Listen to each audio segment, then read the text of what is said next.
राऊत साहेब, आपण म्हटलं जात होतं की 5 जुलैला त्या म्हणजे जो मोर्चा निघणार आहे या अध्यादेशाला विरोध करण्याचा, पण आता मोर्चाचा तर विषय नाही. तुम्ही काल जाहीरही केलं, उद्धव ठाकरेंनी जाहीर केलं की 5 जुलैला मोर्चा नाही नाही, पण विजयोत्सव साजरा केला जाणार प्रश्न आहे. असा आहे की 5 जुलैला राज ठाकरे, उद्धव ठाकरे, त्यानंतर राष्ट्रवादी काँग्रेस, काँग्रेस, पण मुख्य म्हणजे माननीय उद्धव आणि राज ठाकरे यांचं एकत्र येणं हे महाराष्ट्रासाठी फार मोठं एक आकर्षण होतं किंवा ताकद दाखवण्याचा एक मार्ग होता.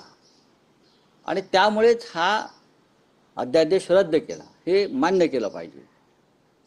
आता 5 जुलैच्या मोर्चाची तयारी ही सुरू झाली होती. राज ठाकरे यांनी त्यासाठी त्यांच्या 2 नेत्यांची नेमणूक केली होती समन्वयासाठी. आमच्याकडून सुद्धा आम्ही 2 नेत्यांची नेमणूक केली होती आणि त्या दृष्टीनं तयारी सुरू असतानाच काल सरकारनं हा निर्णय मागे घेतला. पण 5 जुलैच्या मोर्चाची तयारी दोन्ही बाजूंनी पूर्ण झालेली आहे.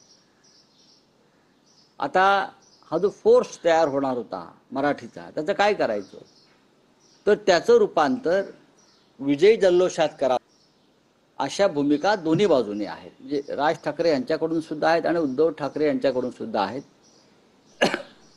काल माझं राज ठाकरे साहेबांशी बोलणं झालं, आम्ही काल चर्चा केली त्याच्यावर. आज ते नक्की कोणत्या पद्धतीनं करावं या संदर्भात त्यांचं मत देतील. उद्धव ठाकरे साहेबांनी काल सांगितलं की विजय मेळावा होईल आणि नक्कीच तो एकत्रित होईल.